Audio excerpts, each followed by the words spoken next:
Jadi ini sebetulnya hampir sama dengan turbin ya, cuma kebalikannya. Kalau tadi diekspansi di dalam sistem turbin, kalau kompresor ini dikompres, ditekan, sehingga tekanan di keluaran itu lebih tinggi dibandingkan titik 1. Berarti titik 2 lebih tinggi daripada titik 1. Dan apalagi bedanya, di dalam kompresor ini butuh kerja. Ya, kalau yang turbin tadi menghasilkan kerja. Kalau ini memerlukan, jadi PS-nya positif di sini. Ya, WS yang diberikan kemudian mengkonversi menjadi entalpinya naik, gitu ya. Yang tadinya rendah menjadi entalpi 2 yang lebih tinggi daripada entalpi 1. Oke. Nah, apa lagi bedanya kalau di turbin itu WS-nya yang dihasilkan itu kalau isentropik maksimum, kalau di sini WS yang dibutuhkan kalau prosesnya dianggap reversible isentropik itu WS-nya minimum. Ya. Sehingga di sini saudara bisa lihat dalam proses kompresi kerja isentropik seperti pada persamaan 715 tadi, kerja mekanisnya minimum yang diperlukan untuk kompresi gas dari keadaan awal ke tekanan disak. Oke, berarti WS aktualnya nanti akan lebih besar daripada isentropiknya. Nah, sehingga definisi efisiensinya dibalik sekarang ya, efisiensinya sama dengan WS isentropik dibagi WS atau delta HS per delta H. Oke. Harga efisiensinya hampir sama antara 70-80%. Kemudian diagramnya sama dalam diagram HS, cuman terbalik karena ke atas ya arah. Jadi P1-nya sekarang di bawah, isobarik P1, P2-nya di atas. Kalau isentropik yang reversible ya vertikal menuju 2 aksen. Kalau yang aktual ini agak ke kanan ya. Sama delta S-nya positif, cuma delta HS-nya itu lebih kecil sekarang. Ya, delta HS-nya lebih kecil daripada delta H. Makanya efisiensinya sekarang dibalik delta HS per delta H. Oke ya, jadi prinsipnya sama. Jadi kalau saudara sudah paham hitungan contoh tadi, 77, 76 itu sekarang tidak ada masalah sebenarnya untuk persamaan contoh-contoh yang ada di kompresi. Caranya sama dengan yang tadi.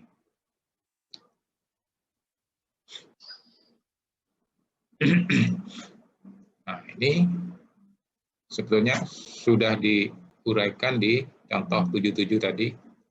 Ya, kalau asumsi gas ideal menjadikan persamaan lebih sederhana.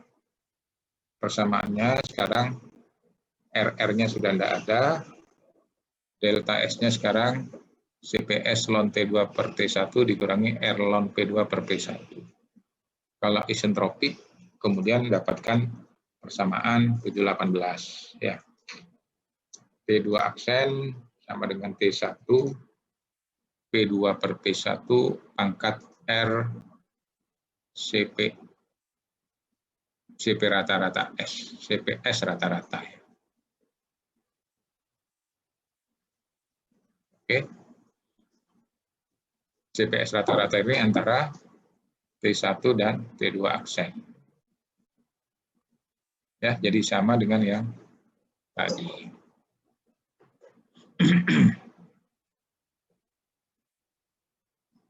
Oke. Kemudian menghitung delta HS-nya ya CP rata-rata kali delta T. Ya, atau itu juga sama dengan WS isentropik. Sehingga WS-nya seperti pada persamaan 720. WS isentropik sama dengan WS sama dengan WS isentropik per efisiensi eta.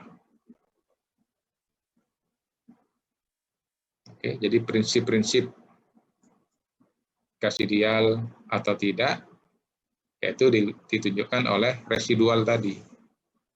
S residual dan H residual. Oke ya.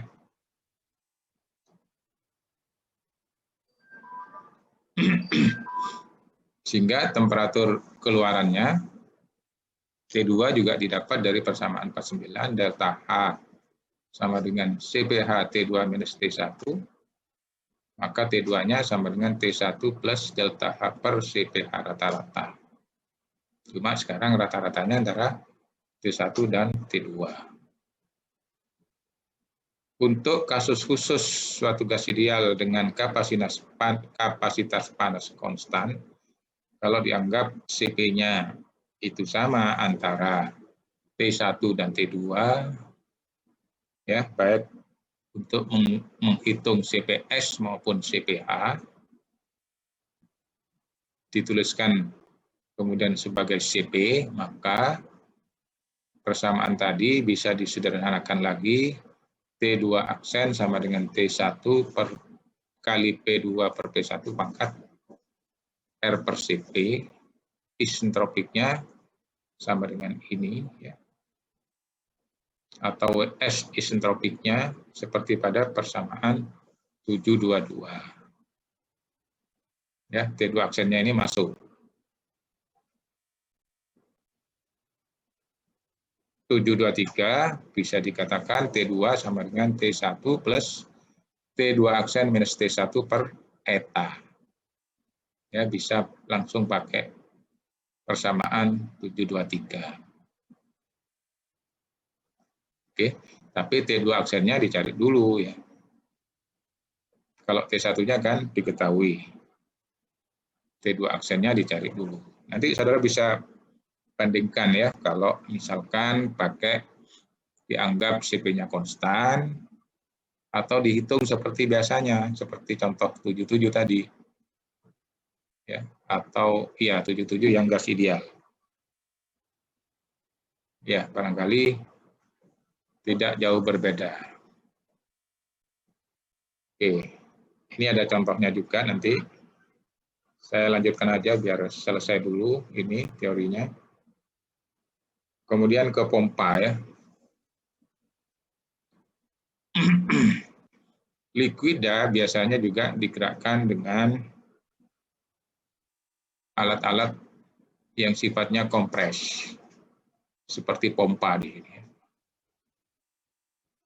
Jadi ini termasuk tadi ya, turbin, itu adalah yang ekspansi, kemudian kompresor yang kompresi, pompa kompresi, satunya lagi ada ejector. Persamaan yang digunakan untuk pompa adiabatik sama dengan kompresor. Ya, sama. Cuman di sini liquid ya. Aplikasi persamaan 714 memerlukan harga entalpi liquid bertekanan tinggi atau subcool ya, di bawah jenuh. Data ini jarang tersedia. Sehingga menggunakan pendekatan lain, yaitu pakai persamaan 68 ya, di chapter 6 awal itu ada, ini ada DH sama dengan VDP minus TDS. Ya, ada minus TDS. Nah, kalau isentropik, S-nya konstan, DS-nya hilang. Sehingga tinggal DH sama dengan VDP.